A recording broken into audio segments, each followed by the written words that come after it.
लीजेंडी saw domain के last episode में हमने देखा था कि क्विंग जियान ने लू यांग और सुई यान को उस डिवाइन बर्ड के ऊपर बिठालकर वहां से भेज दिया था और फिर उसकी फाइट मू वांगनिंग के साथ हुई थी, जिसमें मू वांगनिंग ने क्विंग जियांग को मार दिया था और फिर मू वांगनिंग बीट वाटर रिवर की ओर बढ़ने लगी थी, परंतु तभी उसके पास मौजूद अक्का वर्डेंस पर्ल ब्लास्ट हो गई थी, जिससे कि वहां पर काफी बड़ा धमाका हुआ था। लीजेंडी सॉ डोमेन के एपिसोड 161 में हम देखते हैं बीक वाटर रिवर को, जहां वह डिवाइन वर्ड सुई यान और लू यांग को उस रिवर को पार करा रहा होता है। तो तभी वहां उस वाटर के अंदर से कई सारे डेविल स्कल बाहर निकल कर आ जाते हैं, जो कि उस डिवाइन बर्ड पर अटैक करने की कोशिश करते हैं, परंतु डिवाइन बर्ड उनको पीछे ही कैद कर देता है और फिर लू यांग और सुई यान एक साथ उन पर अटैक करके उन्हें डिस्ट्रॉय कर देते हैं। परंतु तभी वहाँ और भी डेविल स्कल आ जाते हैं। वह स्कल उन लोगों का पीछा करने लगते हैं। अब वह डिवाइन वर्ड किनारे पर आ जाता है। सुई यान और लू यांग उससे नीचे उतर जाते हैं। अब वह दोनों उन डिवाइन स्कल को अपनी ओर आता हुआ देखकर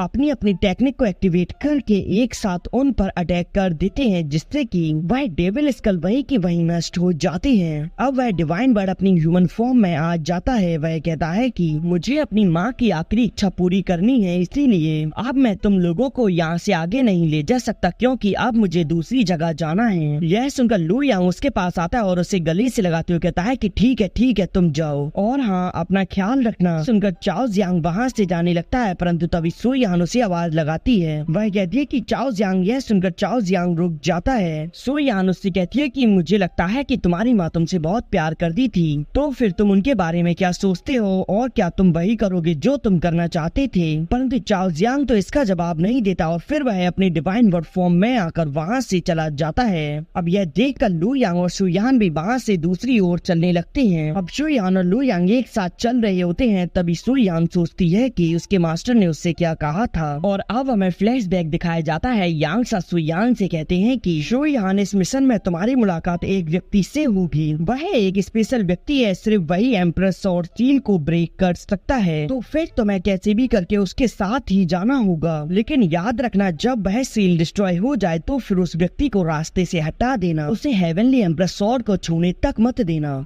सुई यान यह सब कुछ सोचते हुए आगे बढ़ रही होती है। तभी वह लू यांग को आवाज देती है। अब यह सुनकर लू यांग पीछे मुड़ता है और कहता है कि बताओ क्या बात है। सुई यान उससे कहती है कि लू यांग, मैं तुम्हें स्पष्ट बताना चाहती हूँ, तुम्हारा और मेरा उद्देश्य एक ही है, हेवनली एम्प्रेस सॉर्ड को पाना। अपने रास्ते में मुझे प्रोटेक्ट किया, मेरा ख्याल रखा, तुम्हारा बहुत बहुत धन्यवाद। मेरा तुम्हारा एनिमी बनने का कोई भी इरादा नहीं है, इसीलिए मैं तुम्हें सलाह दे रही हूँ कि तुम हेवनली एम्प्रेस सॉर्ड के चक्कर में बिल्कुल भी मत पड़ो, क्योंकि वह सॉर्ड मुझे चाहिए, लेकिन तुम घबराओ मत। यदि तुम हेवनली एम्प्रेस सॉर्ड और मेरे बीच में नहीं आओगे तो फिर मैं भी तुम पर हमला नहीं करूंगी। यह सुनकर लू यांग कहता है कि लेकिन मेरा तुमसे केवल एक प्रश्न है, तुम्हें पहले उस प्रश्न का जवाब मुझे देना होगा। और अब वह उससे पूछता है कि तुम हेवनली एम्प्रेस सॉर्ड को क्यों प्राप्त करना चाहती हो। सुई यान कहती है कि मैं तुम्हें एक विशेष कारण से इसके बारे में नहीं बता सकती, लेकिन हाँ मैं तुम्हें कुछ बता सकती हूँ। मैं तुमसे वादा करती हूँ जो मैं कहूँगी वह सच है। इस हेवनली एम्प्रेस सॉर्ड को प्राप्त कर मुझे इस दुनिया को बचाना है। यह सुनकर लू यांग कहता है कि ठीक है, तो अब मेरी जगह सब कुछ तुम पर निर्भर करेगा, चलो अब आगे चलती हैं। यह सुनकर लू यांग कहती है कि तो ठीक है, तुम्हारा बहुत बहुत धन्यवाद। और अब वह लोग वहाँ से एक साथ आगे बढ़ जाते हैं। इधर हम वांगनिंग को देखते हैं, जिसके पास मौजूद एक वर्डेंस पर्ल डिस्ट्रॉय हो चुकी होती है। अब वह इसे देखकर काफी ज्यादा गुस्सा होती है और अब वह अपनी सॉर्ड को बाहर निकाल कर आगे बढ़ने लगती है। तभी उस बीक वाटर रिवर के अंदर से काफी सारे डेविल स्कल बाहर निकल कर आ जाते हैं। मू वांगनिंग उनसे कहती है कि मेरे रास्ते से हट जाओ और फिर वह उन सभी पर अपना पावरफुल अटैक कर देती है। अब उसकी पावर से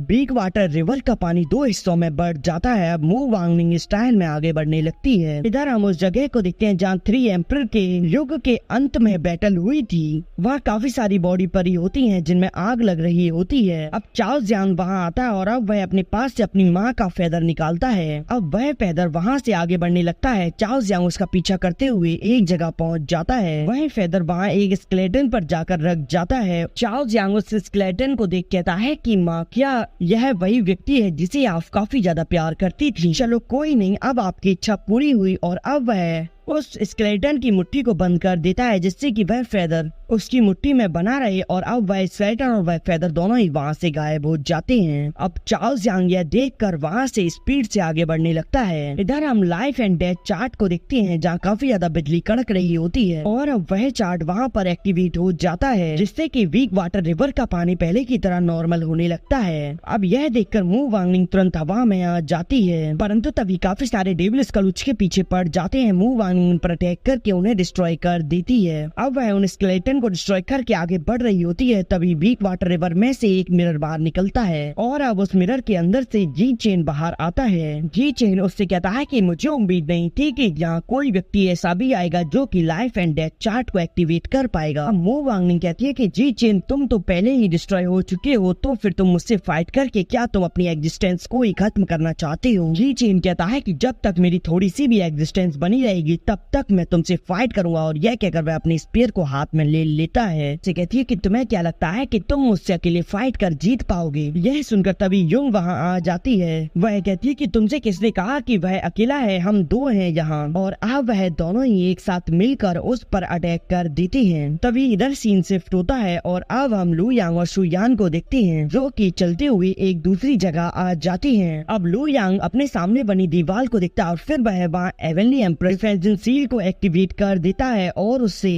उस वॉल को तोड़ने की कोशिश करता है। वह सुयान से कहता है कि तुम थोड़ा इधर आ जाओ। सुयान जैसे ही आगे बढ़ती है अब उन सभी के चारों ओर एक सील बन जाती है। जो पत्थर उन पर ऊपर से गिर रहे थे वह पत्थर उन स्वॉर्ड से डिस्ट्रॉय हो जाते हैं। यहाँ इस फॉर्मेशन को देख कहती है कि यह तो हेवनली एम्प्रेस सील है और अब लू यांग के थोड़ी और पावर बढ़ाने की वजह से वह वॉल डिस्ट्रॉय हो जाती है और अब वह लोग एक पैलेस के सामने आ जाते हैं। सुयान उस जगह को देखकर कहती है कि क्या यहीं पर हेवनली एम्प्रेस की स्वॉर्ड मौजूद है, और इसी के साथ एपिसोड यही एंड हो जाता है। इसका नेक्स्ट एपिसोड अब मंडे को आएगा और साथ ही आइस एंड फायर की एक स्पेशल वीडियो कल आएगी। तो मिलते हैं हम कल आइस एंड फायर की स्पेशल वीडियो में।